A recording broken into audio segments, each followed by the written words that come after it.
Kerala rank 2 all India rank 27 JEE BARC പേപ്പറിൽ crack ചെയ്തിട്ട് NIT കാലിക്കറ്റിൽ BARC പഠിക്കുന്ന എൻ്റെ ഫ്രണ്ടാണ് ദിൽറൂഫ്. അപ്പോൾ വെൽക്കം. അപ്പം എനിക്ക് 18 വർഷമായിട്ട് ബേസിക്കലി UKG കിൻഡർ ഗാർഡൻ മുതൽ അറിയാം. എൻ്റെ കൂടെ പഠിച്ച് +2 കഴിഞ്ഞിട്ട് എൻ്റെ സെയിം പ്രായമാണ്. അപ്പോൾ എൻ്റെ കൂടെ പഠിച്ചിട്ട് ഇപ്പോൾ NIT കാലിക്കറ്റിൽ BARC കംപ്ലീറ്റ് ചെയ്തുകൊണ്ടിരിക്കുകയാണ്. അപ്പോൾ നിങ്ങൾക്ക് വേണ്ടി ഒരു അടിപൊളി ഇൻ്റർവ്യൂ ആയിട്ട് വന്നിരിക്കുന്നത്. നിങ്ങൾ മനസ്സിലാക്കേണ്ടത് എങ്ങനെയാണ് BARC ക്രാക്ക് ചെയ്യാമെന്നും BARC വേണ്ട കാര്യങ്ങളും എങ്ങനെ പ്രിപ്പയർ ചെയ്യാമെന്നും അത് കഴിഞ്ഞിട്ട് NITയിലെ ലൈഫും അത് കഴിഞ്ഞിട്ട് എന്താണ് ജോലി സാധ്യതകൾ എല്ലാ കാര്യങ്ങളും ഈ വീഡിയോയിൽ നമ്മൾ ഡിസ്കസ് ചെയ്യുന്നതായിരിക്കും. അപ്പം നിങ്ങൾക്ക് വേണ്ടി ഏറ്റവും ബെസ്റ്റ് കാൻഡിഡേറ്റ് ആണ്, ഏറ്റവും നന്നായിട്ട് ഇൻസ്പിറേഷൻ മേടിക്കാൻ പറ്റുന്ന ആളാണ് നിങ്ങളുടെ മുമ്പിൽ ഇരിക്കുന്നത്. അപ്പോൾ ഒന്നും കൂടി ഞാൻ വെൽക്കം ചെയ്യാണ്. ദിൽറൂഫ്, വെൽക്കം. Thank you. ഇത് രണ്ടും എഴുതി കഴിഞ്ഞ് ഞാൻ ഏറ്റവും ബെസ്റ്റ് കോളേജ് ഏതാണ് എയിം ചെയ്യേണ്ടത്, ഡ്രീം ചെയ്യേണ്ടത്? NIRF റാങ്കിങ് വൈസ്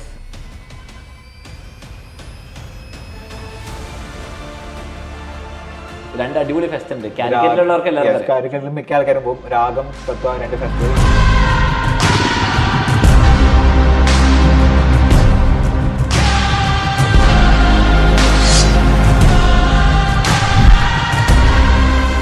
സൗത്ത് ഇന്ത്യയിൽ തന്നെ അത്യാവശ്യം നല്ല വലിയ ഫെസ്റ്റിവലാണ്.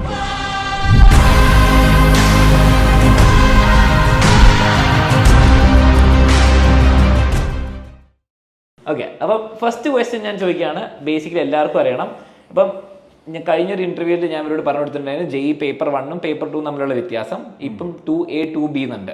അപ്പം BARC എന്ന് പറയുമ്പോൾ എന്താണ് ബേസിക്കലി പഠിക്കുക? അപ്പോൾ BTech എന്ന് പറയുമ്പോൾ എഞ്ചിനീയറിംഗ്, BA എന്ന് പറയുമ്പോൾ ആർട്സിലെ ഒരു സബ്ജക്ട്. BARCൽ എന്താണ് പഠിക്കുക?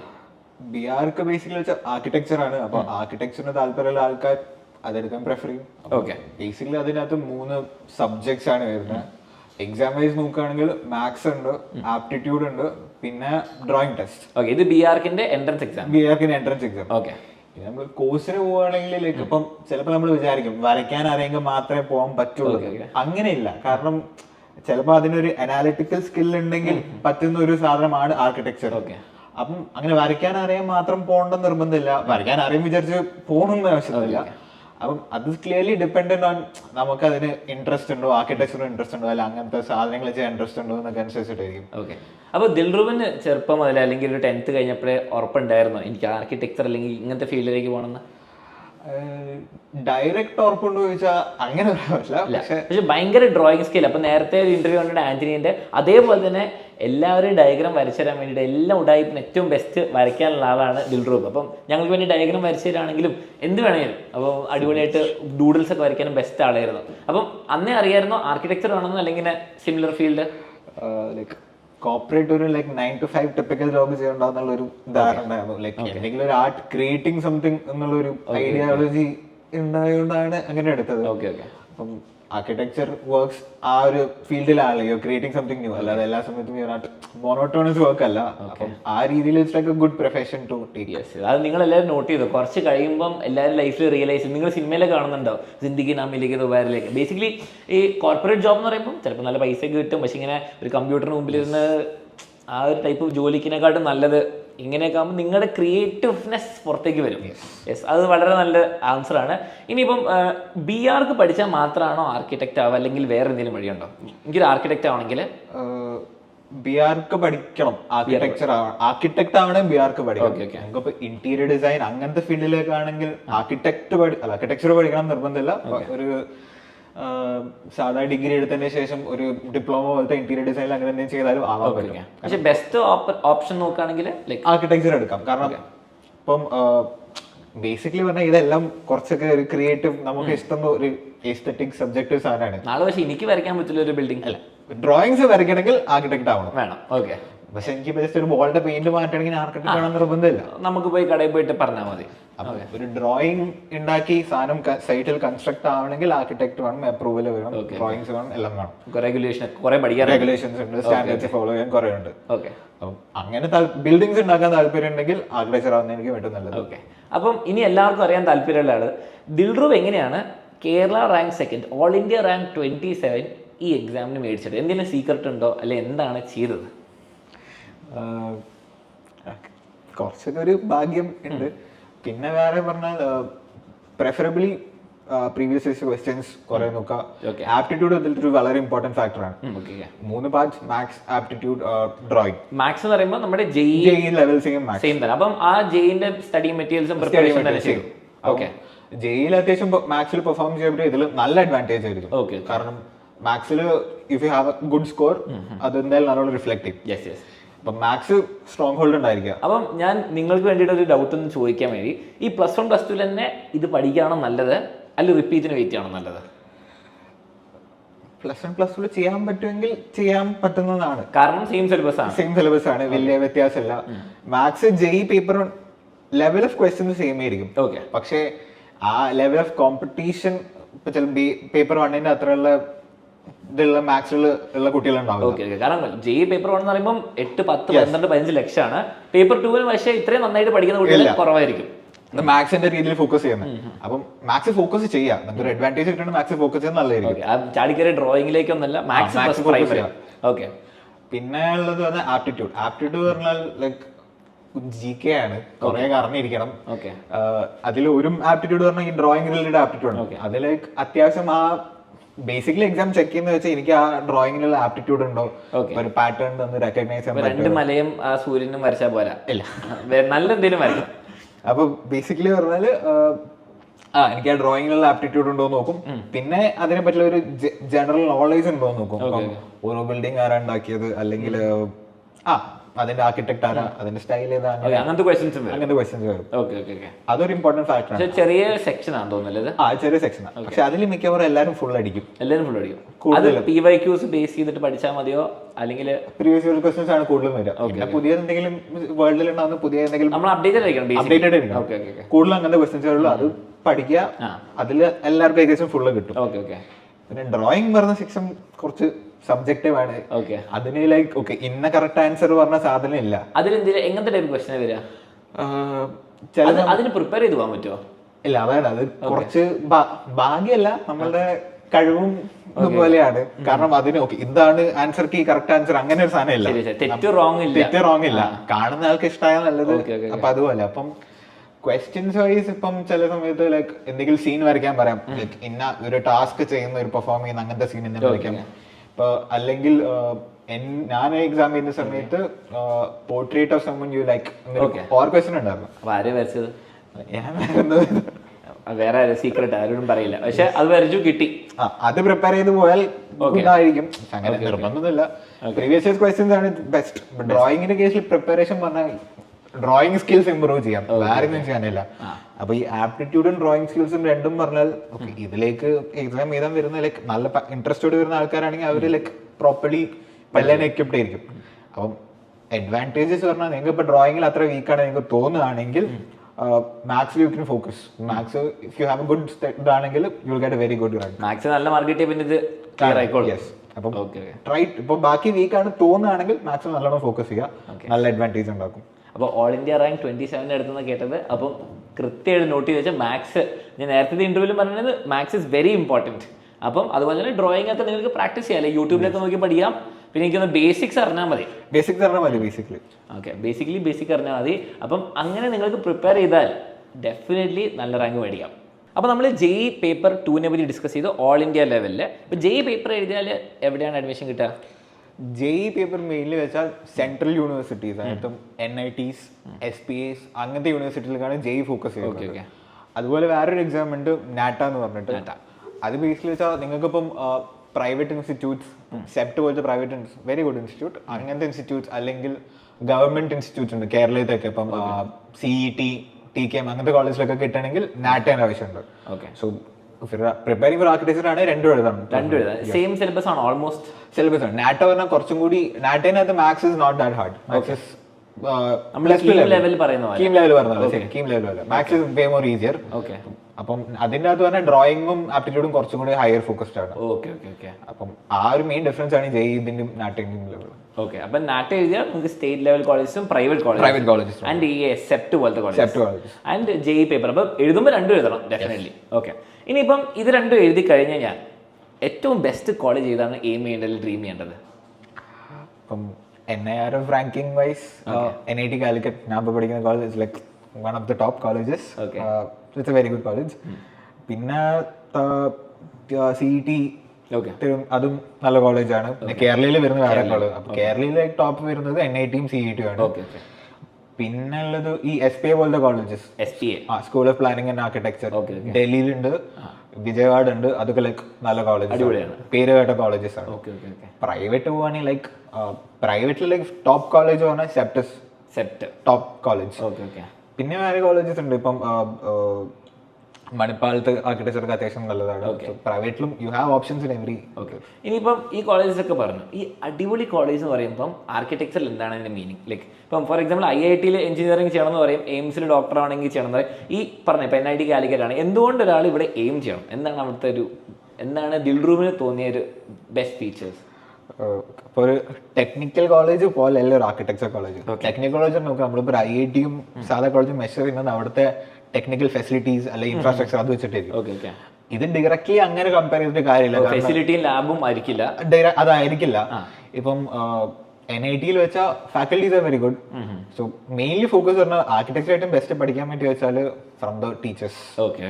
ബാക്കിയൊക്കെ ഏത് കോഴ്സായാലും നമുക്ക് ബാക്കിയൊക്കെ ഇങ്ങനെ പഠിച്ചെടുക്കാം. പക്ഷേ എല്ലാ കോളേജിലും പോയാലും ഇപ്പൊ ഞാൻ സെയിന്റ് സ്റ്റീഫൻസിൽ പോയാലും ബുക്ക് ഞാനും പഠിക്കുന്നത് അപ്പുറത്തെ കോളേജിൽ പഠിക്കുന്നത് സെയിമാണ്. പക്ഷെ പഠിപ്പിക്കുന്ന ടീച്ചേഴ്സിന്റെ വ്യത്യാസം, അവരുടെ എക്സ്പീരിയൻസ് അല്ലെ അവര് എത്ര വർക്ക് ചെയ്തു അതൊക്കെയാണ് ലൈക്ക്. NIT കാലിക്കറ്റിൽ അടിപൊളി ഫാക്കൽറ്റി ആണോ?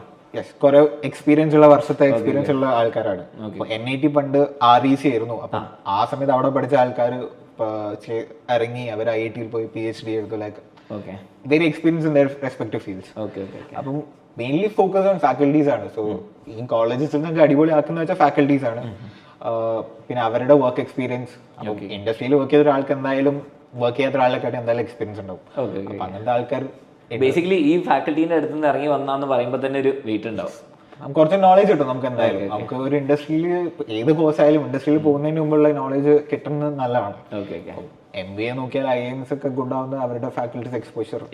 അപ്പം ബെസ്റ്റ് കോളേജിൽ പോയാൽ ബെസ്റ്റ് ഫാക്കൽറ്റി കിട്ടും. ആൻഡ് നിങ്ങൾ ഓൾറെഡി ഒരു ബെസ്റ്റ് സ്റ്റുഡൻ്റ് ആയിരിക്കും പാസ് ഔട്ട് ചെയ്ത് കഴിയുമ്പോൾ. ഇനി എനിക്ക് ചോദിക്കാനുള്ള NIT കാലിക്കറ്റിൽ, അപ്പം NIT കാലിക്കറ്റ് നമുക്കറിയാം എഞ്ചിനീയറിംഗിലും ടോപ്പാണ്, ആർക്കിടെക്ചറിൽ ടോപ്പ് ഓഫ് ദ ടോപ്പാണ്.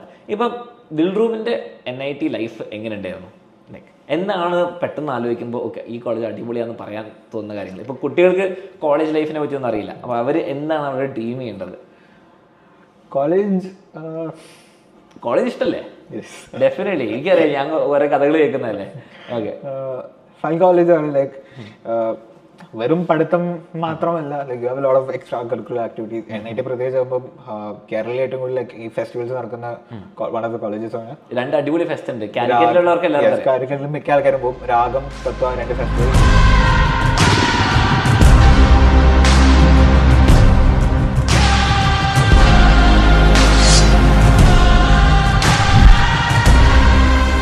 സൗത്ത് ഇന്ത്യയിൽ തന്നെ അത്യാവശ്യം നല്ല വലിയ ഫെസ്റ്റിവലാണ്.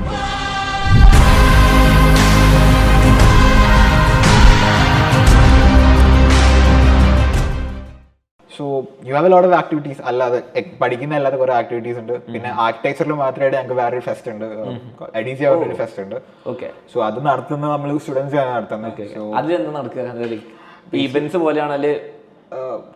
Events as in like architectural events ആയിരിക്കും ബേസിക്കലി. ചിലപ്പോൾ സെമിനാർസ് ഉണ്ടാവും, വലിയ വലിയ ആൾക്കാരും. അപ്പം ഈ ഒരു ഇവന്റ് നടത്തുന്നതൊക്കെ നമ്മൾ തന്നെയായിരിക്കും. അപ്പൊ അതിന്റെ പരിപാടിക്കൊക്കെ ലൈക്ക് അതിലൊക്കെ ഇൻട്രസ്റ്റ് ഉണ്ട്, യു ക്യാൻ ഡു ഇറ്റ്. സ്പോൺസേഴ്സിനെ കണ്ടുപിടിക്കണം, മാർക്കറ്റിംഗ് ചെയ്യണം. So it's very interesting. ആ രീതിയിലൊക്കെ ഫോക്കസ് ഉണ്ട്, യു ക്യാൻ ഡു ഇറ്റ്. പിന്നെ ആർക്കിടെക്ചറലി കോളേജസിൽ ആർക്കിടെക്ചർ മാത്രമല്ല, you have a lot of ഗ്രാഫിക്കിലേക്ക് ഇൻട്രസ്റ്റ് ഉള്ള ആൾക്കാരാണ്. അവർക്കുള്ള പരിപാടികൾ എന്തായാലും ഉണ്ടാവും. ലൈക്ക് ലോഗോ ഡിസൈനിങ്, അങ്ങനെ കുറെ റിലേറ്റഡ് ഫീൽഡ്സ് ഉണ്ട്. Study is one part. അത് നമ്മളുടെ കുറെ സമയം കൺസ്യൂം ചെയ്യും, പ്രത്യേകിച്ച് ആർക്കിടെക്ചർ ആയതുകൊണ്ട്. ലൈക്ക് അത്യാവശ്യം കുറച്ച് ഹെക്ടിക് കോഴ്സാണ്. You have a lot of time to invest in it. അപ്പം അതങ്ങനെ പോവും. പക്ഷെ നമ്മൾ ബാക്കി ചെയ്യാൻ എങ്ങനെയെങ്കിലും സമയം കണ്ടെത്തും. രണ്ടും ബാലൻസ് ചെയ്യുമ്പോൾ U have a good college life എന്ന് പറയും. NIT എനിക്ക് പറയുകയാണെങ്കിൽ മിക്ക ദിവസം സബ്മിഷൻസ് ഇതൊക്കെ ഉണ്ടാവും. പക്ഷെ സബ്മിഷൻസ് കഴിയുമ്പോൾ സബ്മിഷൻ സബ്മിറ്റ് ചെയ്തതിന് ആ ദിവസം പറഞ്ഞാൽ ഒരു നല്ല ദിവസമാണ്, ഭയങ്കര ഹാപ്പി ദിവസമാണ്. അപ്പം you spend the day very well. Food കഴിക്കാൻ പോകും, എൻജോയ് സബ്മിറ്റ് ചെയ്ത് കഴിഞ്ഞാൽ സമാധാനം. സബ്മിറ്റ് ചെയ്ത സമാധാനം. ഓക്കെ. ഇതിനിടയ്ക്ക് എനിക്ക് ചോദിക്കാനുണ്ട് എക്സ്ട്രാ കരിക്കുലർ എന്ന് പറഞ്ഞപ്പോഴും. അപ്പം ഞാൻ സ്കൂളിൽ പഠിച്ചപ്പം ഞാൻ കുറച്ചൊക്കെ ഗിറ്റാർ വായിക്കാനും ഡ്രംസ് ഒക്കെ വായിക്കാനും ദിൽറൂഫ് ആക്ച്വലി കീബോർഡ് വായിക്കായിരുന്നു. അപ്പം ഞങ്ങളൊക്കെ ഒരേ ബാൻഡിൽ നമ്മുടെ ബാൻഡിൻ്റെ പേര് റബ്ബർ ബാൻഡ് എന്നൊക്കെ പറഞ്ഞിട്ട് നമ്മൾ ഓരോ ഉടായ്പ് കാണിക്കാറ്. ഓണത്തിനൊക്കെ നമ്മൾ പരിപാടിയൊക്കെ ചെയ്യുന്നു, മുണ്ടും ഇതൊക്കെ ഇട്ടിട്ട്. അപ്പോൾ ദിൽറൂഫ് ആക്ച്വലി നമ്മുടെ ഡിസ്ട്രിക്ട് ടീമിലുണ്ടായിരുന്നു. നമ്മൾ +1 +2 കുറേ പെർഫോം ഒക്കെ ചെയ്തിട്ടുണ്ട്. ഇപ്പം കോളേജിൽ പോകുമ്പം നമ്മൾ മ്യൂസിക് പരിപാടികളൊക്കെ ഉണ്ടോ? മ്യൂസിക് ക്ലബ്സ് എല്ലാ ക്ലബ് രീതിയിൽ യു ഗെറ്റ് വെരി മച്ച്. എനിക്കിപ്പോൾ നാളെ പോയിട്ട് ഡാൻസ് കളിക്കുന്ന ഡാൻസിന്റെ ക്ലബ് ഉണ്ടാവും, മ്യൂസിക് ക്ലബ് ഉണ്ടാവും, ഓഡിഷൻസ് ഉണ്ടാവും, അപ്രോച്ച് ചെയ്യുക. യു ഹാവ് ടു കുറച്ചൊക്കെ നിങ്ങൾ പഠിച്ചിട്ട് വേണം, വെറുതെ ഗിറ്റാർ എടുത്തോണ്ട് പോയാൽ പോലെ. ഓക്കെ, കഴിവല്ല, താല്പര്യം ഉണ്ടെങ്കിൽ റെഡി, പ്രാക്ടീസ് ചെയ്യാൻ റെഡി ആണെങ്കിൽ എക്സ്പോഷർ മെയിൻലി താല്പര്യമാണ്. കാരണം എല്ലാവരും അതിന് പോകില്ല, കാരണം സമയം കുറെ ഇൻവെസ്റ്റ് ചെയ്യണം. പക്ഷെ അതിന് താല്പര്യവും എഫേർട്ട് ഇടാൻ റെഡി ആൾക്കാരാണെങ്കിൽ പോവുക. You can do it very well. Manage ചെയ്യുന്ന ബിസിനസ് ആൾക്കാർ. ഇനി ആർക്കിടെക്ചർ ഞാൻ കേട്ടിട്ടുണ്ട് ഭയങ്കര പണിയുള്ള കോഴ്സാണ്. ഭയങ്കര പണിയാണോ? ടൈം ഇൻവെസ്റ്റഡ് വെച്ച് നോക്കുമ്പോൾ ഫസ്റ്റ് കാര്യം അത് 5 ഇയർ കോഴ്സ് അല്ലേ? 5 ഇയർ കോഴ്സ്. അപ്പം 5 ഇയേഴ്സും ഭയങ്കര ടഫാണോ, അല്ലെങ്കിൽ എന്തെങ്കിലുമൊക്കെ നമുക്ക് 5 ഇയേഴ്സിൽ മിക്ക കോളേജിലും ഒന്നെങ്കിൽ 7th സെമ്മോ അല്ലെങ്കിൽ 9th സെമ്മോ ആകുമ്പോൾ ഒരു ഇന്റേൺഷിപ്പ് ഉണ്ടാവും. കോഴ്സിന്റെ ഇടയിൽ തന്നെ 6 months ഇന്റേൺഷിപ്പ്, 6 months ഇന്റേൺഷിപ്പ്. പിന്നെ അവസാനത്തെ ഇയർ പറഞ്ഞാൽ മെയിൻലി ഒരു റിസർച്ച് തീസിസ് പോലെയാണ്. മെയിൻലി കോഴ്സ് പറഞ്ഞാൽ 4 years പ്ലസ് തീസിസ് വർക്ക് പോലെയാണ്. ആദ്യത്തെ 4 years പറഞ്ഞാൽ അത്യാവശ്യം ഹെക്ടിക് ആണ്. U have a lot of കുറെ നമ്മൾ സിലബസ് പറഞ്ഞാൽ ലൈക്ക് വെരി വാസ്റ്റ്, കുറെ കവർ ചെയ്യാനുണ്ട്. അപ്പം സിമെന്റും മണ്ണും കല്ലും എല്ലാം പഠിക്കാനുണ്ട്. സ്ട്രക്ചർ പഠിച്ചു തീർക്കാനുണ്ട്. ബുക്കുകൾ പിന്നെ എല്ലാ കോളേജിലും ഉണ്ട്. പഠിക്കാൻ കുറെ ഉണ്ട്, എവിടെ പോയാലും പഠിക്കാനുണ്ട് കേട്ടോ. ബേസിക്കലി അതുണ്ട്. ആർക്കിടെക്ചർ പ്രത്യേകിച്ച് പറഞ്ഞാല് കൂടുതൽ പഠിക്കുന്നതിനെക്കാട്ടി നിങ്ങൾക്ക് ചെയ്തു തീർക്കാൻ കുറെ ഉണ്ടാവും. അപ്പം നിങ്ങൾ ചിലപ്പം ഹോസ്റ്റലിൽ ഇരിക്കും മാത്രം പഠിക്കുന്നതായിട്ട് തോന്നൂല. പക്ഷെ എല്ലാ ദിവസവും രാത്രി പോയി കഴിയുമ്പോൾ എന്തെങ്കിലും പണി ഉണ്ടാവും, വർക്ക് എന്തായാലും ഉണ്ടാവും. കൂടുതൽ വർക്ക് ചെയ്യാൻ താല്പര്യം ഉണ്ടെങ്കിൽ കുഴപ്പമൊന്നും ഉണ്ടാവില്ല. പഠിക്കാൻ പറഞ്ഞാൽ നമ്മൾ സ്കൂളിലൊക്കെ പഠിക്കുന്ന പോലെ തന്നെ ആയിരിക്കും. അവസാനം എക്സാമിന് തലേദിവസം പഠിക്കുകയായിരിക്കും. പക്ഷെ വർക്ക് സബ്മിഷൻസ് ആർ ഇമ്പോർട്ടന്റ്. നിങ്ങൾ അത് ചെയ്ത് പഠിക്കണമല്ലോ. ടൈം മാനേജ്മെന്റ് അത്യാവശ്യം ഇമ്പോർട്ടന്റ് ആയിരിക്കും. Because you have a lot of submissions, കുറെ ഡെഡ് ലൈൻസ് ഉണ്ടാവും, ഓരോന്ന് സബ്മിറ്റ് ചെയ്യണം. അതിപ്പോഴേ കുട്ടികൾക്ക് പഠിക്കാല്ലേ. +1 +2 തന്നെ time management is very important. Top architect ആണ് പറയുന്നത്. ഓക്കെ, അപ്പം BArch എന്ന് പറഞ്ഞാൽ ഇറ്റ് ഈസ് ഡിഫിക്കൽട്ട്, പക്ഷെ ടൈം മാനേജ്മെന്റ് ചെയ്താൽ ശരിയാണ്. ടൈം മാനേജ്മെന്റും വർക്ക് എത്തിക്കും ഉണ്ടെങ്കിൽ വലിയ കുഴപ്പമുണ്ടാവില്ല. ഓക്കെ, വർക്ക് എത്തിക്കൊക്കെ വേണം, മനസ്സിലായില്ലേ? നന്നായിട്ട് ഇരുന്നിട്ട് ഇന്ന് മുതൽ എല്ലാ ദിവസവും പഠിക്കുക, പ്രിപ്പയർ ചെയ്യുക. ഓക്കെ, ഇനിയിപ്പോൾ എനിക്ക് ചോദിക്കാനുള്ളത് ഇന്റേൺഷിപ്പ് എന്ന് പറഞ്ഞു ഒരു എക്സൈറ്റിംഗ് പീരീഡ്. കാരണം എനിക്കറിയാം പേഴ്സണലി കുറേ കഥകളൊക്കെ പറഞ്ഞിട്ടുണ്ട്. ആന്റണിയും അതേപോലെ ദിൽറൂഫും ഇന്റേൺഷിപ്പ് പോകുമെന്ന് പറയുമ്പോൾ 6 മാസം. എവിടെയായിരുന്നു ഇന്റേൺഷിപ്പ് ചെയ്തത്? ഞാൻ മുംബൈയിൽ പോയി ഇന്റേൺഷിപ്പ് ചെയ്തു. അപ്പോൾ ഇന്റേൺഷിപ്പിനെ പറ്റിയിട്ട് ഒന്ന് പറഞ്ഞുതരും കുട്ടികൾക്കും കേൾക്കാൻ വേണ്ടിയിട്ട്. ഇന്റേൺഷിപ്പ് പറഞ്ഞാലേക്ക് നമുക്ക് എനിക്ക് ഇന്റേൺഷിപ്പ് വന്ന 7th സെമ്മില്ല. അപ്പം അത് പറഞ്ഞാൽ സാധാ ജോബ് ആപ്ലിക്കേഷൻ്റെ ഒരു പ്രോസസ്സ് പോലെയാണ്. You get A demo of how real world ഇങ്ങനെ ജോബ് കിട്ടുന്ന പോലെ. അപ്പൊ നമ്മൾ ആദ്യം പോർട്ട്ഫോളിയോ ഉണ്ടാക്കും, അപ്ലൈ ചെയ്യും ഡിഫറെന്റ് ഫേംസിലേക്ക്. ഇൻസ്റ്റാഗ്രാമിൽ നോക്കിയാൽ ഈ ബിൽഡിങ്ങിന്റെ അറ്റങ്ങളൊക്കെ ഇങ്ങനെ കാണാം അല്ലേ? കോർണേഴ്സ് ഇങ്ങനെ സിമെട്രിക്കലായിട്ട് ഫോട്ടോ എടുക്കുന്നത്. അപ്പോൾ പോർട്ട്ഫോളിയോയിൽ ഇങ്ങനത്തെ സംഭവമാണ് കൊടുക്കുക, അല്ലെങ്കിൽ വരച്ച എന്തെങ്കിലും വരച്ചു? രണ്ടും വെക്കാം. ലൈക്ക് ഇപ്പം ഓരോ ഫേമിന്റെ ക്രൈറ്റീരിയ ഡിഫറെന്റ് ആയിരിക്കും. അവരിപ്പം ബേസിൽ തന്നെ ഏത് ഹയറിംഗ് പ്രോസസ് ആകുമ്പോഴും നമ്മളെ CV വരും, കുറെ CV ഉണ്ടാവും, നമ്മളെ സ്റ്റാൻഡ് ഔട്ട് ചെയ്യണം. അപ്പം that is depend on your skill. Okay, എന്തെങ്കിലും ഡ്രോയിങ് ചെയ്തിട്ടുണ്ടോ? പ്ലാനിങ്ങോ ഡ്രോയിങ്? നമ്മൾ രണ്ടും വെക്കണം. ലൈക്ക് നമുക്ക് ടെക്നിക്കൽ സ്കിൽസ് ഉണ്ടെന്നും കാണിക്കണം, അതേപോലെ ബാക്കി എക്സ്ട്രാ കരിക്കുലർ എന്തെങ്കിലും ഉണ്ടെന്നും കാണിച്ചാൽ ലൈക്ക് ഹയറിംഗ് പ്രോസസ്സ് പോലെയാണ്. അപ്പം അത് ചെയ്യാൻ പഠിക്കാൻ ഓരോ ഫേമിന്റെ രീതി വേറെ ആയിരിക്കും. അപ്പൊ നമുക്ക് അപ്ലൈ ചെയ്യേണ്ട ഫേം നോക്കി അവരുടെ ഇൻട്രസ്റ്റ് എന്താന്ന് നോക്കി ലൈക്ക് അതിനനുസരിച്ച് മോഡിഫൈ ചെയ്ത് കൊടുക്കേണ്ടി വരും. അപ്പം മുംബൈയിൽ വർക്ക് ചെയ്തു, എന്ത് ടൈപ്പ് ഫേമിലായിരുന്നു? ഞാൻ വർക്ക് ചെയ്ത ഒരു റെസിഡൻഷ്യൽ കമേഴ്ഷ്യൽ മിക്സ് പോലത്തെ ഫേമിലായിരുന്നു. അപ്പം ഞങ്ങൾക്ക് കൂടുതലും കിട്ടിയ വെച്ചാൽ അവിടുത്തെ മുംബൈ പറഞ്ഞ അത്യാവശ്യം ലൈക്ക് റിച്ച് സിറ്റി പോലെയാണ്. ഇന്ത്യയിലെ ഏറ്റവും വലിയ മെട്രോ സിറ്റി. അപ്പം അവിടുത്തെ കുറെ ആൾക്കാരുടെ ഈ വീക്കെൻഡ് ഹോംസ് ഉണ്ടാവും. ലോണാവല അങ്ങനത്തെ സ്ഥലത്തേക്ക് ഈ vacation summer house beach house കേൾക്കുന്ന പോലെ. അതേപോലെ അപ്പം ഞാൻ വർക്ക് ചെയ്ത കൂടുതൽ അങ്ങനത്തെ റെസിഡൻഷ്യൽ ടൈപ്പ് പ്രോജക്ട്സ് ആണ്, ലാർജ് സ്കെയിൽ റെസിഡൻഷ്യൽ പ്രോജക്ട്സ് ആണ്. അപ്പം അതങ്ങനെ പോകും. പിന്നെ കമേഴ്ഷ്യൽ പ്രോജക്ട്സ് ഉണ്ടാവും, ഈ ഹോസ്പിറ്റൽസ് പോലത്തെ ഓഫീസ് ബിൽഡിംഗ്സ് പോലത്തെ പ്രോജക്ട്സ് ഉണ്ടാവും. അപ്പൊ ഏതെല്ലാം ഇൻട്രസ്റ്റ് അനുസരിച്ചിട്ട് ലൈക്ക് ഇപ്പൊ നമ്മള് ഫേം പിന്നെ കുറെ ഒക്കെ ഫേമിന്റെ ഇതനുസരിച്ചിട്ടാണ് ഫേമിന്റെ ഡൈനാമിക്സ് എങ്ങനെയാ നമ്മളുടെ ടീം എങ്ങനെയാ. അപ്പോൾ ദിൽറുവ് അവിടെ എന്തെങ്കിലും ഡയറക്ട്ലി ഇൻവോൾവ് ആയിട്ട് വർക്ക് ചെയ്തോ അല്ലെങ്കിൽ എല്ലാത്തിനും ഇങ്ങനെ അസിസ്റ്റ് ചെയ്യുന്ന ടൈപ്പ് എന്തായിരുന്നു എക്സ്പീരിയൻസ്? ഞാൻ നല്ല പണിയായിരുന്നോ? എന്റെ ഫേം അത്യാവശ്യം നല്ല കുഴപ്പമില്ല, നല്ല ഫേം ആയിരുന്നു. ലൈക്ക് ബാലൻസ് ഉണ്ട് ലൈക്ക് ഫേം എംപ്ലോയീസ് ലൈക്ക് അത്യാവശ്യം നല്ല ആൾക്കാരാണ്. സോ ഞാൻ വർക്ക് ചെയ്ത ഒരു 3 റെസ്റ്റോറൻറ്റ്സ് പ്രോജക്ട്സും പിന്നെ ഒരു വർക്ക് ചെയ്ത ഒരു ഇന്റേൺഷിപ്പില് മാസം ഇങ്ങനെ മാറും. അതുകൊണ്ട് ശരിക്കും എങ്ങനെ ആർക്കിടെക്ചർ പ്രൊഫഷൻ നടക്കുന്ന പോലെ നമ്മൾ വർക്ക് ചെയ്യുന്ന സമയത്ത് multiple project learning experience. Internship പോയി കഴിഞ്ഞാലാണ് you get an actual idea of how what an architect does. അല്ലാണ്ട് കുറെ പഠിച്ചു പോയിട്ട് കാര്യമില്ല. ഇന്റേൺഷിപ്പ് പോയി കഴിയുമ്പോൾ അറിയാം ഓ ഇങ്ങനെയൊക്കെയാണ് പണി വരുന്നത്. അപ്പൊ ഇന്റേൺഷിപ്പ് പോയി കഴിഞ്ഞ് തിരിച്ച് കോളേജിൽ വരുമ്പോൾ you get A better idea of how things work, better manage ചെയ്യാൻ പറ്റും.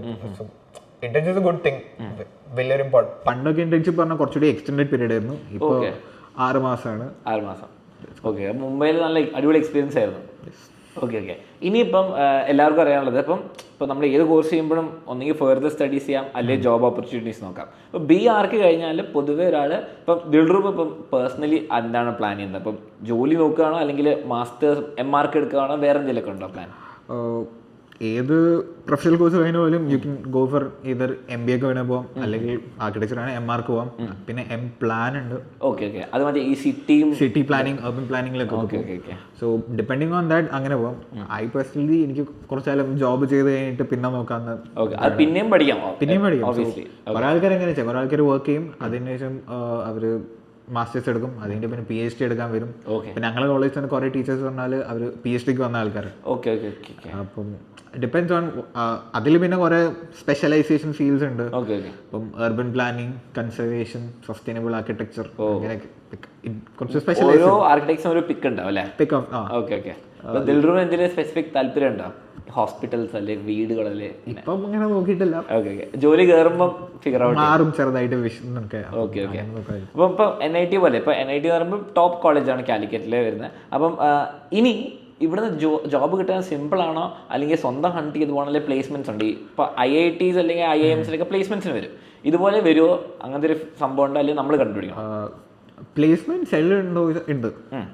ആർക്കിടെക്ചർ ആസ് എ പ്രൊഫഷൻ കുറച്ച് ഡിഫറെൻ്റ് ആണ്. കാരണം അതൊരു ടെക്നിക്കൽ കോളേജിലാണ് വരുന്നെങ്കിലും പക്ഷെ പ്രൊഫഷൻ പറഞ്ഞാൽ ഒരു സർവീസ് പ്രൊഫഷൻ പോലെയാണ്. ഇപ്പം ലോയർ, ഡോക്ടർ പോലെയാണ്. സോ കുറെയൊക്കെ നമ്മളുടെ സ്കിൽ അനുസരിച്ച് നമുക്ക് ഡയറക്ട്ലി അപ്ലൈ ചെയ്ത് ലൈക്ക് പോർട്ട്ഫോളിയോ ഉണ്ടാക്കി. ഇന്റേൺഷിപ്പ് സ്വന്തം അപ്ലൈ ചെയ്തല്ലേ? ഇന്റേൺഷിപ്പ് സ്വന്തം. അതേപോലെ തന്നെ പോർട്ട്ഫോളിയോ ഉണ്ടാക്കണം, നമ്മളെ വർക്ക്സ് ഒക്കെ ഡിസ്പ്ലേ ചെയ്തിട്ട് അപ്ലൈ ചെയ്ത് കിട്ടും. 1 വേ. അല്ലെങ്കിൽ കോളേജസിലേക്ക് പ്ലേസ്മെന്റ് വരുന്ന കമ്പനീസ് ഉണ്ട്, അവർ ഹയർ ചെയ്യും. അത് കോർപ്പറേറ്റ്സ് ആയിരിക്കും കൂടുതലും. അപ്പം ഡിഫറെന്റ് വർക്കിംഗ് കൾച്ചർ ആയിരിക്കും. കൂടുതൽ ഈ ഇൻഡിപെൻഡന്റ് ഫേംസ് ആകുമ്പം അവരങ്ങനെ കോളേജസിൽ പോയി ഹയർ ചെയ്യൂല. പക്ഷെ നമുക്ക് കോളേജ് നെയിം ഗുഡ് ആണെങ്കിൽ ദാറ്റ് വർക്ക്സ്. ബ്രാൻഡ് വാല്യൂ ഭയങ്കര കൂടുതലാണ്. അപ്പം അത് വർക്ക് ചെയ്യും. അപ്പം നമ്മൾ പോർട്ട്ഫോളിയോ നമ്മൾ കോളേജിന്റെ പേരും നമ്മൾ വർക്ക്സ് ഒക്കെ ഇടുമ്പം അത് ഫേംസിന് അപ്ലൈ ചെയ്യുമ്പോൾ അവർക്ക് യൂസ്ഫുൾ ആയിരിക്കും. അവർ കോളേജസിൽ അങ്ങനെ ഇൻഡിപെൻഡന്റ് ഫേംസ് കുറവാണ് കോളേജിൽ വന്ന് ഹയർ ചെയ്യുന്നത്. വരുന്നത് വെച്ചാൽ കോർപ്പറേറ്റ്സ് ആയിരിക്കും കൂടുതൽ. ഈ MArchലേക്ക് വരുമ്പം ബെസ്റ്റ് കോളേജ് എന്ന് പറയുമ്പോൾ ഈ നമ്മൾ നേരത്തെ ഡിസ്കസ് ചെയ്ത സെയിം കോളേജ് തന്നെയാണോ? അല്ലെങ്കിൽ MArchലേക്ക് വരുമ്പം NIT ഒന്നുണ്ട്, പിന്നെ IITs അത്യാവശ്യം നല്ലതാണ്. പിന്നെ SPS നമ്മൾ പറഞ്ഞ കോളേജസ് ഒക്കെ വളരെ നല്ലതാണ്. ഇപ്പൊ MArch ചെയ്താൽ കുറച്ചുകൂടി പഠിക്കാന്നല്ലേ ഉള്ളൂ, അല്ലാണ്ട് ബേസിക്കലി പറഞ്ഞാൽ കുറച്ചുകൂടി ഏതെങ്കിലും നമുക്ക് സ്പെസിഫിക് ഫീൽഡിലാണ് കുറച്ചുകൂടി ഫോക്കസ് കുറച്ചുകൂടി സ്പെസിഫിക് ആവും. ആർക്കിടെക്ചർ അല്ല, പക്ഷെ എന്തെങ്കിലും എല്ലാം കവർ ചെയ്യുന്ന ഇത് പറഞ്ഞാൽ ഒരു എക്സാമ്പിൾ പറയുകയാണെങ്കിൽ ലാൻഡ്സ്കേപ്പ് ആർക്കിടെക്ചറിന്റെ ഫീൽഡ്. ലൈക്ക് ഈ ഒരു ബിൽഡിംഗ് പുറത്തുള്ള ഈ ട്രീസ്, പാത്ത് വേസ്, അങ്ങനത്തെ ബിൽഡിങ്ങിന്റെ ബിൽഡിങ്ങിന്റെ പുറത്തുള്ള സാധനങ്ങള് സംഭവമാണ്. അപ്പൊ അത് പറഞ്ഞാൽ ലാൻഡ്സ്കേപ്പിൽ വരുന്ന സാധനമാണ്. അതിലേക്ക് ഫോക്കസ് ചെയ്യുന്ന കുറെ ആൾക്കാരുണ്ട്. അത് സ്പെഷ്യലൈസ് ഇന്റീരിയർ ഡിസൈനിങ്ങോ അതുകൊണ്ട് സ്പെഷ്യലൈസ് ഉൾഭാഗം മാത്രം ഡെക്കറേഷൻസ് അങ്ങനത്തെ സാധനം, ഫർണിച്ചർ ബിൽഡിംഗ്, അതൊക്കെ സ്പെഷ്യലൈസും കുറെ രീതിയിൽ വരും. പിന്നെ സസ്റ്റൈനബിൾ ആർക്കിടെക്ചർ ഒരു ഭാഗമുണ്ട്, പുതിയ വരുന്നത്. ഇപ്പം കുറച്ചുകൂടി അത് പോപ്പുലർ ആണ്. ബിക്കോസ് മരത്തിന്റെ ഉള്ളിൽ വീടുണ്ടാക്കുന്ന പോലെ അതല്ല, ഈ എങ്ങനെ സസ്റ്റൈനബിലിറ്റി, ഗ്രീൻ, കാർബൺ എമിഷൻസ് കുറയ്ക്കുക, ബിൽഡിംഗ് എങ്ങനെ എനർജി എഫിഷ്യന്റ് ആക്കുക. ഓക്കെ. ഈ ഇപ്പൊ ഞാൻ ഇൻസ്റ്റാഗ്രാമിൽ കണ്ടിട്ടുണ്ട് ചൂടുകാലത്ത് AC ഇല്ലാണ്ട് വെള്ളം നനച്ചിട്ട്, അതുപോലെ സയന്റിഫിക് രീതിയിൽ. ഓക്കെ. അപ്പം ആ രീതിയിൽ ഫോക്കസ് ചെയ്യുന്ന സാധനമുണ്ട്. കാരണം ഇപ്പം അത് സസ്റ്റൈനബിലിറ്റി ഒരു വലിയ ഫാക്ടർ ആയതുകൊണ്ട് ഫ്യൂച്ചറിൽ അത് സ്കോപ്പ് ഉള്ള ഒരു ഫീൽഡാണ്.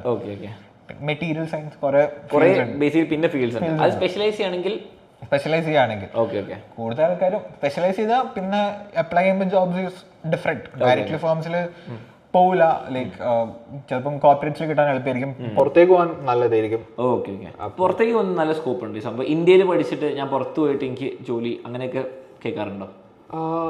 കിട്ടും വെച്ചാൽ ഇന്ത്യയിൽ അങ്ങനെ പോവുകയാണെങ്കിൽ ഏതെങ്കിലും ജോബ് കയറി പ്രാക്ടീസ് കയറിയതിന്റെ ശേഷം പോകുമ്പോഴേക്കും ഇനിയും കുറച്ചുകൂടി വാല്യൂ.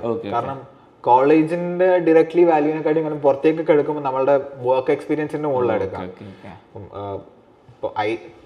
പിന്നെ MR PhD ഒക്കെ കഴിയുമ്പോൾ പിന്നെ വേറെ രീതിയിലാണ്, നമ്മൾ കുറച്ചൊരു സ്പെഷ്യലൈസ്ഡ് പേഴ്സൺ ആണ്, വേറെ ട്രജക്ടറി. അപ്പൊ അങ്ങനെ വേണേൽ നമുക്ക് പുറത്തേക്ക് പോകാൻ കുറച്ചൊരു എളുപ്പമായിരിക്കും. പക്ഷെ ഡയറക്റ്റ് BR കഴിഞ്ഞ് പുറത്തേക്ക് പോകുന്നതിനെക്കാട്ടും ജോബും കൂടി കഴിഞ്ഞാണ് ബെറ്റർ. ഓക്കെ, അല്ലെങ്കിൽ വെറുതെ ഒരു ഡിഗ്രി പഠിച്ച് പുറത്ത് പോകുന്ന ഡിഗ്രി പഠിച്ച് അപ്പൊ കിട്ടാനും പണിയായിരിക്കും. കാരണം പുറത്തത്തെ ആപ്ലിക്കേഷൻ പ്രോസസ് എൻറ്റയർലി ഡിഫറെന്റ് ആണ്. ആൻഡ് സിലബസും സംഭവങ്ങളും സിലബസും പിന്നെ ഡയറക്റ്റ് അവിടെ പോയി കഴിയുമ്പോൾ അവിടുത്തെ റെഗുലേഷൻസ് നമ്മൾ പഠിച്ച സാധനങ്ങളൊന്നും ഇരിക്കില്ല. പിന്നെ പുറത്ത് പറഞ്ഞാല് ഓക്കെ, ഇവിടെ ഇപ്പൊ നമ്മൾ BR കഴിഞ്ഞാൽ കൗൺസിൽ ഓഫ് ആർക്കിടെക്ചർ ഉണ്ട്, COA പറഞ്ഞിട്ട്. അപ്പൊ ഡയറക്ട്ലി നമുക്ക് നമ്മൾ ലൈസൻസ്ഡ് ആർക്കിടെക്ട് ആണ്. ഓ, ആർക്കിടെക്ചർ ലൈസൻസ് ഉണ്ടോ? നമുക്കിപ്പം ലോയറിൽ ബാർ കൗൺസിൽ പോലെ കോളേജിൽ പഠിച്ചു കഴിയുമ്പോൾ യു ആർ ലൈസൻസ് ആർക്കിടെക്ട്, ഇന്ത്യയിൽ പ്രാക്ടീസ് ചെയ്യാൻ, വേറെ ഒന്നും ചെയ്യാനൊന്നും. അപ്പൊ ഞാൻ ചോദിക്കും, നാളെ എനിക്കൊരു ബിൽഡിംഗ് ഉണ്ടാക്കണം, ഞാൻ 4 കാല് വരച്ചിട്ട് വരയ്ക്കാൻ പറ്റൂല അല്ലെ? ഇല്ല. അതെന്താ കാരണം? ഈ ലൈസൻസ് വേണം. നിനക്ക് വരച്ചിട്ട് ഉണ്ടാക്കാം, പക്ഷെ ഇത് പാസ്സാവൂല. Okay okay okay. Regulation wise ഇപ്പം നീ വരച്ചതിന് ശേഷം നീ ഇപ്പൊ പ്ലാനിങ് സിവിൽ എഞ്ചിനീയർ എടുത്ത് കൊണ്ടുപോകും. സിവിൽ എഞ്ചിനീയറിന് വരയ്ക്കാൻ കുറച്ച് ഇതുണ്ട്, റൂൾസ് ഉണ്ട്. പക്ഷെ അവസാനം ഇത് പാസ്സാക്കണല്ലോ, ഗവൺമെന്റ് പാസ്സാക്കണം. ആര് വരച്ചാലും അങ്ങനെ ഗവൺമെന്റ് പാസ്സാക്കൂല. ഞാൻ കറക്റ്റ് വരച്ചാലോ? കുഴപ്പമില്ല, പക്ഷെ ഐഡിയലി ഓക്കെ. അപ്പൊ ആർക്കിടെക്ട് വേണം ബേസിക്കലി. ഓക്കെ, സിവിൽ എഞ്ചിനീയറിനും പറ്റും. പക്ഷെ അപ്പൊ ഈ സിവിൽ എഞ്ചിനീയറും BRക്കും തമ്മിലുള്ള വ്യത്യാസം എന്താ? ഇപ്പൊ സിവിൽ എഞ്ചിനീയറിംഗിൽ വരും, JEE പേപ്പർ 1 എഴുതണം, BTech ആണ്. Okay okay. രണ്ടും വർക്കിംഗ് ഒരു കൊഹീസീവ്ലി ആണ്. ബേസിക്കലി വെച്ചാൽ സിവിൽ എഞ്ചിനീയർ ചെയ്താൽ ഓക്കെ, ഞാനൊരു ബിൽഡിംഗ് വരച്ചുണ്ടാക്കി, ഈ ബിൽഡിംഗ് എങ്ങനെ ഉണ്ടാക്കി തരണമെന്ന് സിവിൽ എഞ്ചിനീയർ ആണ് തീരുമാനിക്കുക. എങ്ങനെ ഉണ്ടാക്കണം എന്ന് വെച്ചാൽ ഇതിന്റെ സ്ട്രക്ചറൽ സ്ട്രെങ്ത്, ഇത് ബിൽഡിംഗ് ഞാൻ വരച്ചത് നിൽക്കുവോ എന്നൊക്കെ തീരുമാനിക്കുക സിവിൽ എഞ്ചിനീയർ ആണ്. സോ എന്റെ ഇൻപുട്ട് പറഞ്ഞാൽ ബേസിക്കലി വെച്ചാൽ ഈ ബിൽഡിംഗ് ഹൗ ഇറ്റ് അപ്പിയർസ്, അത് അതിന്റെ ഒരു വലിയ ഇൻഫ്ലുവൻസ് ഉണ്ടാവും. പിന്നെ നേരത്തെ പറഞ്ഞ പോലെ ബിൽഡിങ്ങിന്റെ ഓറിയന്റേഷൻ, സൺ എവിടുന്ന് വരും, ഇതൊന്നും സിവിൽ എഞ്ചിനീയർ നോക്കൂല. സിവിൽ എഞ്ചിനീയർ ജസ്റ്റ് ഞാൻ വരച്ച് വെച്ച സാധനം അയാൾ ഉണ്ടാക്കി തരും. ഇത് ഉണ്ടാക്കാൻ പറ്റുമോ? ആർക്കിടെക്ചറിന്റെ എന്താണ് റൂം അലൈൻമെന്റ്, എല്ലാം ബിൽഡിംഗ് എങ്ങനെ ഉണ്ടാവണം, നമ്മൾ കയറുന്ന തൊട്ട് എക്സ്പീരിയൻസിങ് എല്ലാം ആർക്കിടെക്ചർ. സിവിൽ എഞ്ചിനീയർ കൂടുതൽ നോക്കുക വെച്ചാൽ സ്ട്രക്ചർ ആയിരിക്കും. ഞാൻ വരച്ചു കൊടുത്ത സാധനം എങ്ങനെ ഉണ്ടാക്കും, 4 കാലിൽ നിൽക്കുമെന്ന്. ഒരു ബ്രിഡ്ജ് ആണെങ്കിൽ സയൻസ് അല്ല, ഇപ്പം സിവിൽ എഞ്ചിനീയർ മെയിൻലി നോക്കുക അതിന്റെ സ്ട്രക്ചറൽ സ്ട്രെങ്ത്തും, എത്ര കോൺക്രീറ്റ് ഒഴിക്കണം, ഇതൊക്കെ സിവിൽ എഞ്ചിനീയർ നോക്കും. ഇതിനെപ്പറ്റി എനിക്കൊരു ധാരണ ഉണ്ടെങ്കിൽ ഇയാളുടെ പണി കുറയും. പിന്നെ ഞാൻ വരച്ചു കൊടുക്കുന്ന സാധനം കുറെയൊക്കെ സിവിൽ എഞ്ചിനീയറിന്റെ കഴിവ് പോലെ ഇരിക്കും. അപ്പം എല്ലാത്തിലും സ്കിൽഡ് പീപ്പിളും അൺസ്കിൽഡ് പീപ്പിളും കൊണ്ട് വ്യത്യാസമുണ്ട്. അപ്പോൾ very good skilled civil engineer ആണ്, ഹി കൻ മേക്ക് എനിത്തിങ്. അപ്പൊ ചില ആൾക്ക് അത്ര എക്സ്പീരിയൻസ് ഇല്ല, ചിലപ്പോൾ അവർക്ക് അത്ര ഐഡിയ ഉണ്ടാവില്ല, അപ്പൊ ഉണ്ടാക്കാൻ പറ്റില്ല എന്ന് പറയും. അപ്പൊ അവിടെയാണ് ആ സിവിൽ എഞ്ചിനീയറിന്റെ വ്യത്യാസം വരുന്നത്. ആർക്കിടെക്ടിന്റെ വ്യത്യാസം പറഞ്ഞാൽ എനിക്ക് എന്ത് ട്രൈ ഔട്ട് ചെയ്ത് കൊടുത്ത്, അപ്പൊ രണ്ടും വർക്ക്സ് രണ്ടും ഇങ്ങോട്ടും വേണം, ബാലൻസിൽ വേണം. സോ സിവിൽ എഞ്ചിനീയറിന്റെ കുറെ കാര്യങ്ങൾ നിങ്ങൾ പഠിച്ചിട്ടുണ്ടാവും ബേസിക്കലി അല്ലേ? ചില സബ്ജക്ട്സ് അത്ര ഇൻഡെപ്തിലേക്ക് പോകില്ല. ബേസിക്സ് ആണല്ലോ എന്തായാലും നമുക്ക് കോഴ്സസ് സിമിലർ വരും, പക്ഷെ അവര് പഠിക്കുന്ന അത്ര ഇൻഡെപ്തിലേക്ക് പോകുന്നില്ല. പക്ഷെ അതിലേക്ക് താല്പര്യമുള്ള ആൾക്കാർ വേണമെങ്കിൽ അവർക്ക് നോക്കാം ആർക്കിടെക്ചർ. അപ്പൊ അവർ എക്സ്പീരിയൻസ് ആർക്കിടെക്ട്സും ഇൻഎക്സ്പീരിയൻസും വ്യത്യാസം അതാണ്. അവർ ഒരു ബിൽഡിംഗ് ഉണ്ടാക്കി കഴിയുമ്പോൾ അവർക്കറിയാം ഇങ്ങനെ ഉണ്ടാക്കിയാൽ നിൽക്കുമെന്ന് അറിയാം. അപ്പൊ അടുത്ത ഭാഷ അവരുടെ ഡ്രോയിങ് ഉണ്ടാക്കുമ്പോൾ അത് കൺസിഡർ ചെയ്തിട്ടായിരിക്കും ഉണ്ടാക്കുക. അപ്പൊ സിവിൽ എഞ്ചിനീയറിന്റെ പണി കുറയും. അയാളുടെ വർക്ക് ഇപ്പൊ ചില സമയത്ത് കുഴപ്പം ഈ ഒരു തർക്കം വരുന്ന വെച്ചാൽ സിവിൽ എഞ്ചിനീയർ പറയും ഇത് ഉണ്ടാക്കാൻ പറ്റില്ല, ആർക്കിടെക്ട് പറയും ഇത് ഉണ്ടാക്കണം. ആ ഒരു പ്രോബ്ലം ഉണ്ടാവും. അപ്പം ഇറ്റ് ഡിപെൻഡ്സ് ഓൺ എന്റെ എക്സ്പീരിയൻസ് ഇങ്ങനെ ഉണ്ടാക്കാൻ പറ്റുമെന്ന് എനിക്കൊരു അറിവുണ്ടെങ്കിൽ ഐ കൻ ഇൻഫ്ലുവൻസ്. എക്സ്പീരിയൻസ് ഇതൊക്കെ അവസാനം വർക്ക് എക്സ്പീരിയൻസ് നല്ല പഠിച്ചതനുസരിച്ച്. ഓക്കെ. അപ്പം ഇത്രയും കണ്ടവർക്ക് എല്ലാവർക്കും ഏകദേശം മനസ്സിലായിട്ടുണ്ടാവും എന്താണ് BRക്ക് നമ്മൾ കവർ ചെയ്തു, ഏറ്റവും ബെസ്റ്റ് കോളേജസ്, അത് കഴിഞ്ഞിട്ടുള്ള ഓപ്പർച്യൂണിറ്റീസ് നമ്മൾ കവർ ചെയ്തു, അതിന് കോളേജ് ലൈഫും കവർ ചെയ്തു. ഇനി ഒരു ലാസ്റ്റ് മെസ്സേജ് കുട്ടികൾ ഇപ്പോൾ +1 +2 പഠിക്കുന്നവരായിരിക്കും കൂടുതൽ കാണാം. അപ്പം അവരോട് ദിൽറൂബിൻ്റെ അഡ്വൈസ് എന്താ? ഫസ്റ്റ് കാര്യം ഈ ബി ആർക്ക് കിട്ടാൻ വേണ്ടിയിട്ടുള്ളതും, ആൻഡ് സെക്കൻഡ് കാര്യം ഇത് കഴിഞ്ഞിട്ട് എന്ത് ചെയ്യണം? അപ്പോൾ ബി ആർക്ക് കിട്ടി കഴിഞ്ഞ ഒരു കുട്ടി എന്ത് ചെയ്യണം? കോളേജിൽ കയറിയതിന് ശേഷം അതെ, കയറുന്നതിന് മുമ്പ് ഇപ്പം +1 +2 ഒരു കുട്ടി എന്ത് ചെയ്യണം?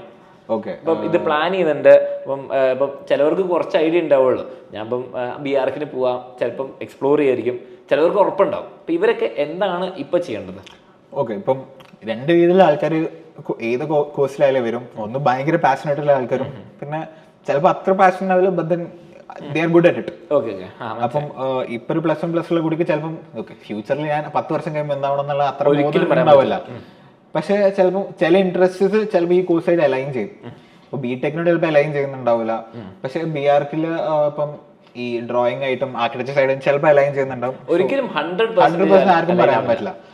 സോ ചിലപ്പോൾ കോഴ്സ് വന്നതിന്റെ ശരിക്കും ചിലപ്പോൾ മനസ്സിലാവും, ചിലപ്പോൾ എനിക്ക് ഇത് പറ്റുന്നില്ല. പക്ഷെ ഒരിക്കലും ആർക്കിടെക്ചർ പഠിച്ചു കഴിഞ്ഞാൽ ഇറ്റ്സ് നോട്ട് ആർക്കിടെക്ചർ മാത്രമേ ചെയ്യാൻ പറ്റുള്ളൂ എന്നുള്ള ഒരു ഇതില്ല. കാരണം കുറെ പഠിക്കുന്ന സാധനങ്ങളൊക്കെ പറഞ്ഞാൽ കുറെ ക്രിയേറ്റീവ് നോളജാണ് നമുക്ക് കിട്ടുന്നത്. ഈ നോളജ് വെച്ചിട്ട് you can go to different fields. ഇപ്പം UI UX പറഞ്ഞൊരു ഫീൽഡ്, ആപ്പിന്റെ ഒക്കെ ഇന്റർഫേസ്. അപ്പം ഇതിനൊക്കെയുള്ള ബേസിക് ഒരു ഏത് പ്രോഡക്റ്റ് ആയാലും അല്ലെങ്കിൽ ഗ്രാഫിക് ആയാലും എന്താ അതിന്റെ ഒരു ബേസിക് ക്രിയേറ്റീവ് പ്രോസസ് എല്ലാത്തിനും സെയിം ആണ്.